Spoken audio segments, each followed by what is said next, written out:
Bem-vindos ao canal Repensando Nossas Igrejas. Título de hoje: Dizimar não é obrigação cristã, parte 1 de 8. Hoje faremos uma introdução a este assunto. Atenção, se você pertence a algum grupo ou organização cristã e pratica o dízimo regularmente, o objetivo deste vídeo não é que você pare de contribuir. Para você, sugerimos 4 objetivos. 1. Continue contribuindo voluntariamente com a sua denominação religiosa, mas abandone o conceito de obrigação. 2. Também abandone o conceito de culpa, caso, por motivo de força maior, não possa contribuir em determinada ocasião. Deus não é um banco que vai contar os centavos da sua dívida e acrescentar juros. 3. Tenha um coração generoso e não fique com mesquinharia de números. E por último, 4. Aprenda que ajudar financeira e materialmente os pobres e necessitados também é contribuir para o reino de Deus nesta terra.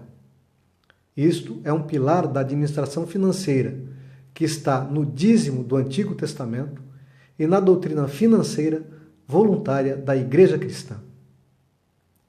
Mas, se por outro lado, você não pertence a um determinado grupo cristão, entenda que, apesar de assunto importante para este mundo secular, a tradição do dízimo obrigatório, aplicada por muitos grupos e igrejas cristãs, não é um aspecto fundamental do cristianismo, de tal maneira que este costume não deve jamais ser usado para acusar nenhuma denominação ou grupo de heresia.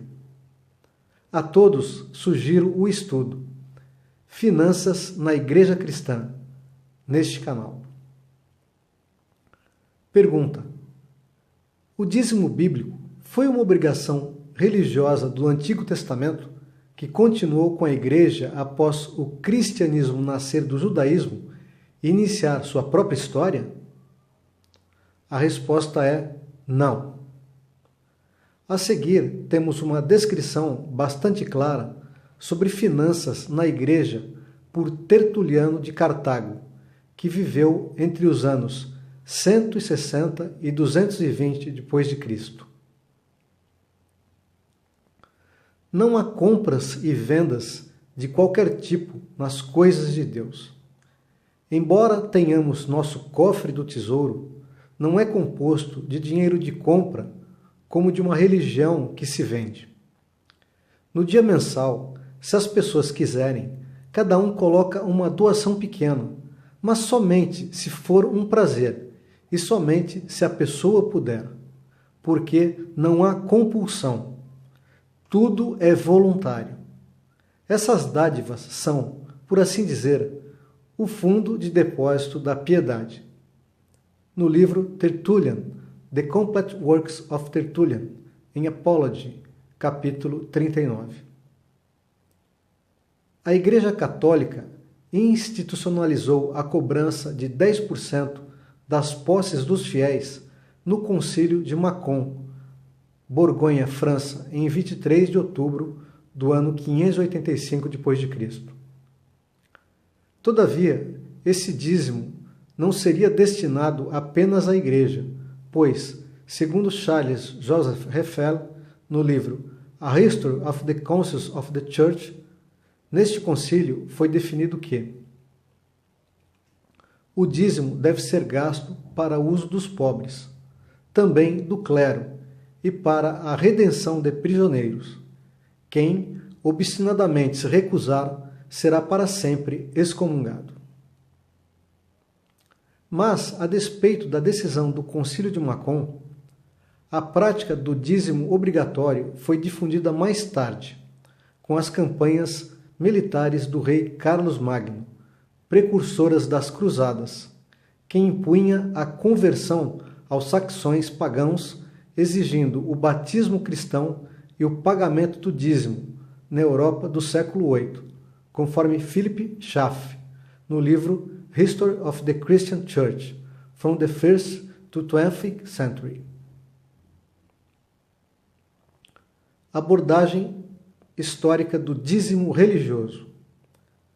Vamos estudar sobre dízimo religioso em 3 diferentes períodos na Bíblia Sagrada.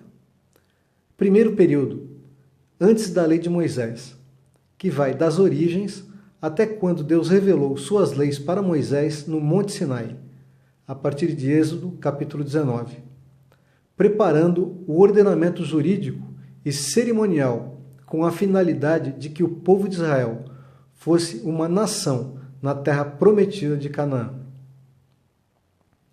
Segundo período da vigência da lei de Moisés, que vai desde a revelação até a instituição da nova aliança, ou Novo Testamento, a saber, exatamente no momento da morte do nosso Senhor Jesus Cristo, quando ele disse, está consumado, em João 19:30. Terceiro período, que vai da morte de Cristo até os dias atuais, onde os cristãos vivem sob os desígnios da nova aliança, diferentemente do judaísmo, o qual é regido pelo Antigo Testamento. No final do estudo, traremos algumas perguntas complementares sobre dízimo. Vamos fazer um parênteses. Acabamos de dizer que o período do Novo Testamento começou com a morte de Jesus Cristo. Por limitação de conhecimento teológico, algumas pessoas pensam erroneamente que a época do Novo Testamento de Deus é a mesma coisa que o período dos livros do Novo Testamento, que se inicia em Mateus capítulo 1, verso 1. Mas vejamos Hebreus 9, de 14 a 16. O autor prossegue falando sobre sacrifícios de sangue de animais. Quanto mais o sangue de Cristo, que pelo Espírito eterno se ofereceu a si mesmo, imaculado a Deus, purificará as vossas consciências das obras mortas, para servirdes ao Deus vivo. E por isso é mediador de um novo testamento, para que, intervindo a morte para a remissão das transgressões que havia debaixo do primeiro testamento, os chamados recebam a promessa da herança eterna. Porque, onde há testamento, é necessário que intervenha a morte do testador. Concluindo esse parênteses, obviamente, o período do Novo Testamento de Deus se iniciou com a morte do nosso Senhor Jesus Cristo e não com o seu nascimento. Mas por que isso é importante? Porque se Jesus Cristo viveu sob a vigência da lei de Moisés até a sua morte, então ele mesmo, como israelita, deveria cumprir e mandar que as pessoas que viviam com ele na sua época cumprissem a lei de Moisés, inclusive as leis do dízimo do Antigo Testamento.